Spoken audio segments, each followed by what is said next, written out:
Today we're in Georgetown at the Williamson County Sheriff's Office, and we are visiting with Julie Hobbs. Hey! Hey! I want Julie, tell me little bit about what you do here. So my title is Volunteer Coordinator for the Victim Assistance Unit. I have a volunteer group we've got about 40 volunteers signed up right now, 3 staff members. The unit itself works under the Criminal Investigation Division. Oh, wow. But we support every unit and actually every law enforcement agency within Williamson County. Okay. So not just the sheriff's office. Okay. Yeah. So in your position, what exactly does your role and your team do in support for the county? Lots and lots and lots of things. We respond to every type of traumatic incident or crime scene that you could think of, where there would be a victim or survivor or someone in need of resources and support. So that can be anything from a natural disaster to homicide, suicide, natural death, family violence, sexual assault, child abuse. So we're ready to respond to anything that happens in the county. And when you respond, what are y'all doing in response? Primarily just bringing support and resources, helping to sort of bring order to the chaos. Okay. So when law enforcement is busy kind of, holding their scene and focusing on the investigation part of it, we are taking care of the million details behind the scene that need to be done. We're letting the family know step by step what's happening, what's going on in their home right now, what to expect, what to do next, and then how to get the resources that they need. Okay.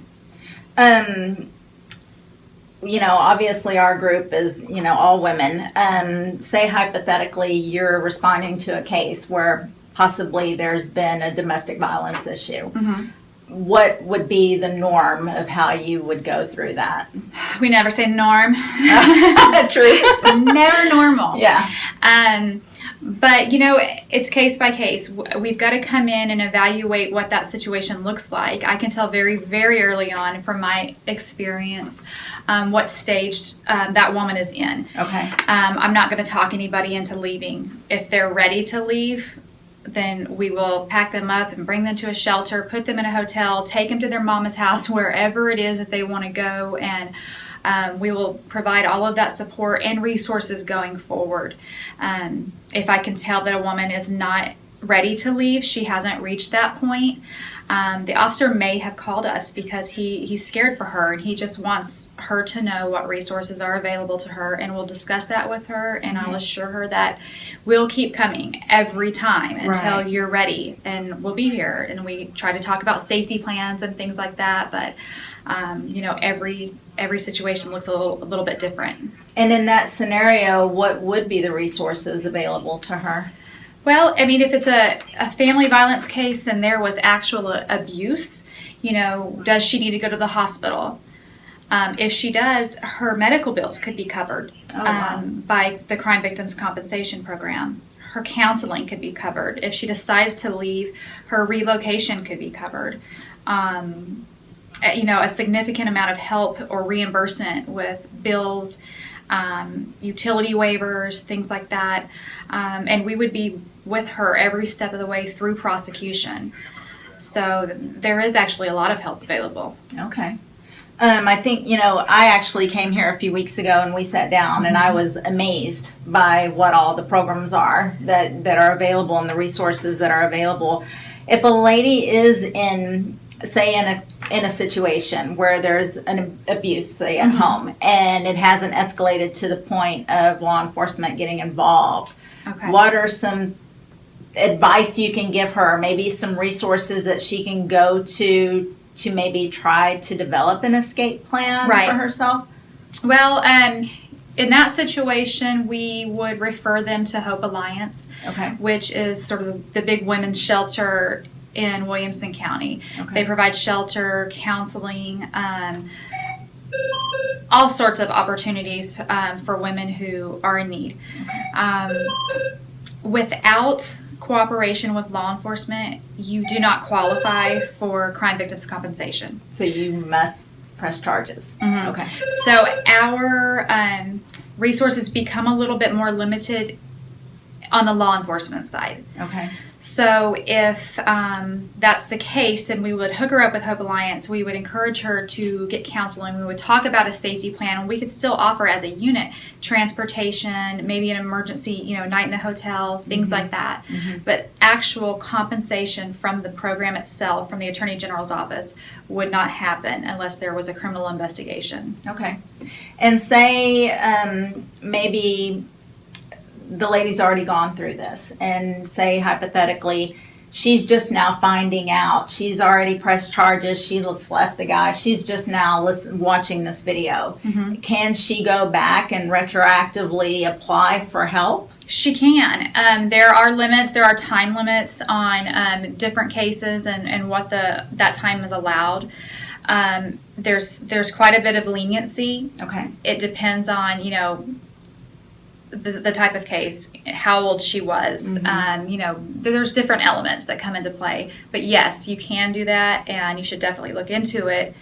If if it's been a couple of years or less, I would say. Mm-hmm. I'm not the caseworker. We do have one here, and she works full time with those applications. That's her job, and we would just make an appointment with her and look at it and see if it's something we can do. Okay. Your days. What's a typical day for you? A typical day could be anywhere from me just sitting at my desk working on spreadsheets, filling out reports, and looking for speakers or trainers for the next event. Or it could involve multiple call outs. Today was a meeting several hours. Then it was providing rehab at a traffic fatality in Jarrell. I play, my day is never really scheduled. When the phone rings, it changes everything. Mm-hmm. I can never plan a day, ever. Mm-hmm. Yeah, I could see that. And how do you handle that? I mean, obviously it takes a unique personality type to handle this job. And I can imagine that just the stress and the trauma that you see every day, how do you go through that on a daily basis and maintain some kind of normal mental health? Or I'll go with quote that. unquote normal. I'll go with normal. It's tricky. It really is. When I got into the business about 8 years ago, I was ready to take over the world and save everybody. And at some point I grew up and matured in my career a little bit and realized that in order to stay in this job and to be healthy and to keep my family intact and all of that, then I was going to have to really sort of rethink how I was approaching everything. And I was just blessed with a personality, I guess, that is able to put things where they need to be, file them where they need to go, and emotionally. You seem very resilient, too. I am. Mm-hmm. I have a very, very colorful past. I believe I was made for this job. So I have a sense of peace about it that not everybody has. This kind of work would scare the hell out of a normal person. That's our number one comment is, how do you do this? Right. No, I can imagine. It's crazy. I would think and I could see as you go, maybe kind of learning, but on the front end of you just getting emotionally involved in every single case. It's hard. Children are the worst. Anytime you get a case involving a child, a traumatic injury or death, that never leaves you. You don't forget it. It does change you. And if you could imagine years upon years upon years of those piling up, absolutely, it changes you. You're never the same. I choose to take from it what I'm supposed to, and those are lessons how to be a better mom, a better wife, a better public servant, a better leader. That's what I take from it, to put my child in a better car seat, or to, all of these things. I take lessons from them, and I don't let myself get caught up in taking the bad. I have moments, of course. I think about people, I pray for them, but I can't stay there. Somebody else needs us, and we have to move forward. And able to do that for some reason. Okay, so what would be some key points of advice that you can give ladies? Maybe some programs that they didn't know about, some things that, daily women in our lives, are going through divorce, going through things with kids, going through, we've got ladies in our group that have been raped, that have been molested, that have had their children go through trauma. What is something on a general consensus that you can, I know it's hard to generalize. It is, but I would say the number one thing is to start where they are, and that's reaching out to somebody, whether they are anonymous ladies on this forum, or friends, family, a counselor, your church. You start talking about it. A lot of women, and it's a generational thing. Some people believe in taking it to the Lord and taking it to your pastor. That's not always the best plan. There are people who can help you that want to listen. In those situations, we've found that by the time a lot of women get desperate and start feeling the need to reach out, and they're already lost, they've isolated themselves pretty good. Their friends don't want to hear it anymore. Their families, don't want to hear it anymore. Everybody's pretty frustrated with them. They're ashamed to talk about it. And they've left, and they've gone back, and they're exhausted. Embarrassed. For all of those reasons, they will shut down and feel more and more alone and accept the abuse or whatever is happening to them as just normal. Right. And it's not. I always tell the ladies that you should never accept for yourself what you wouldn't want your daughter to choose for herself. And that changes things. Yeah. I've accepted a lot in my life, but if any of that was handed to my daughter, God help them. So, there are people here. I'm always willing to take somebody in my office and respect her where she's at, whatever place she's in. If she says, I just want to talk to you, I don't want to file charges, please don't call them in here. Right. That's fine. I won't. I will talk to you about a safety plan and, walk you through this. But, get some help. We have, with Hope Alliance, with the Christie Center, we have different groups, support groups and things like that. There are Christian agencies that do it for free. There are a lot of resources. So give us a call and at least let's talk about it and see how we can help. And so what's the main website? If they're wanting to find you or help within the county, what would be, is it just the williamsoncounty.org or? Yeah, they could, a number of wilco.org? ways. Yeah, they could go to wilco.org. There's a link for victim assistance on the far bottom right. Okay. They could call the main number, the 943-1300, and ask for us. If it's an emergency, clearly they need to call 911. Okay. But if they're specifically wanting to talk to an advocate after hours, they can just ask that dispatcher to speak with someone in victim assistance. Okay. And we work 24/7, 365 with the help of those 40 volunteers. Okay. So we can Wow, talk 40? to them, 40. Wow. So someone is available Okay. to talk to them. If it's not a crisis, we don't have to roll up lights and sirens and get all crazy. We can, make a plan to meet the next day. But Okay. if you, are ready to talk about it and see if there's help available, we're here. And does memory serve me correctly? It seems like you said that the state comptroller's website is a good place to look for any kind of financial help? The Attorney General. Oh, I'm sorry. It's okay. So, the Office of the Attorney General, there's a link on there that says Crime Victims Compensation. Okay. There's a link for the application. There's a page with qualifiers that you could read and kind of see if that would apply to you. So, ladies, that's the entire state of Texas that's available for, and I'm assuming other states have similar Most of the programs. country. Yeah. So, any off the top of your head, a quick story that you can think of, maybe something that stuck with you through these years, an incident that you've come across? Oh, I don't want to damage you.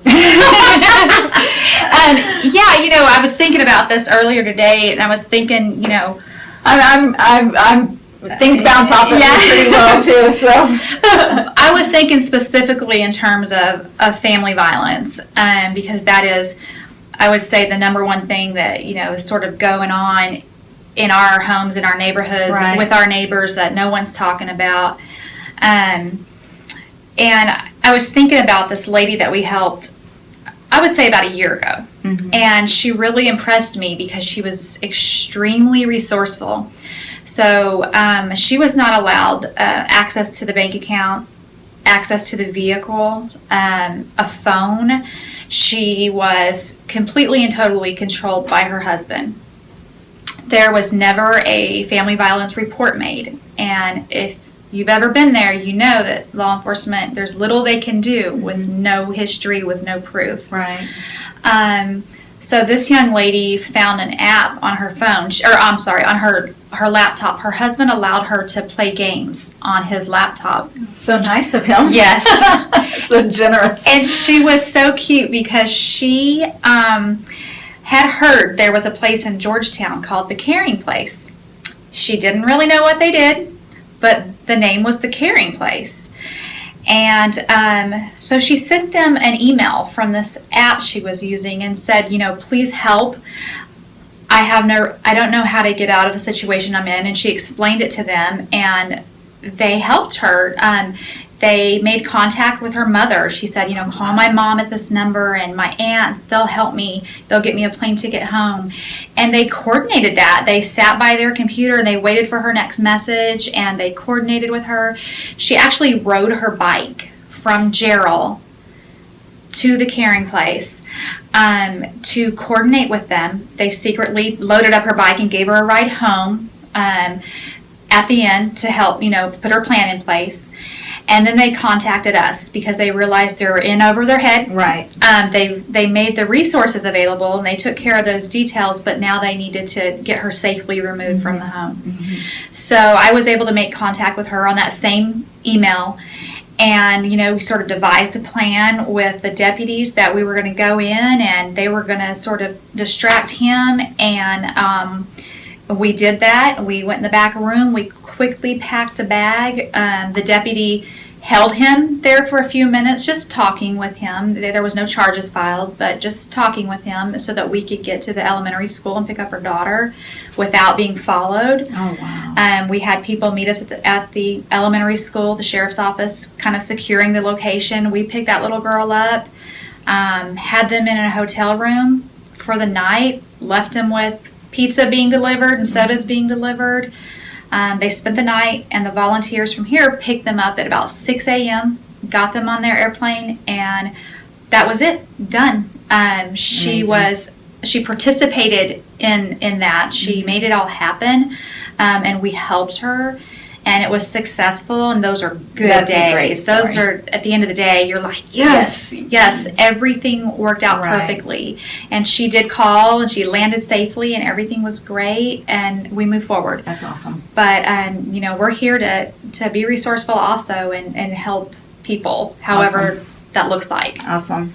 That is amazing. Okay, totally unrelated. Who's your celebrity crush? Oh, well, Let's put you on the spot. clearly Blake Shelton is in love with me. Oh, really? Yeah. How do you manage? I don't. I mean, have you ever seen the way he looks at the screen Yeah. when he's singing And and when he's on it's the all for show you. and stuff? It's Hey, right Blake. like, baby. Yeah, all Too about funny. me. Well, we definitely want to thank you for your time today. A couple of shout outs. Linda Ham from Florida. We want to just so glad that you got to visit your daughter this week and so glad you made it home. Trista Walker, we want to thank you for all the inspirational posts that you post and just guiding so many ladies through the day. Sherry Ferguson, congrats on the new grandbaby. Just so thankful to add another smiling face to the world.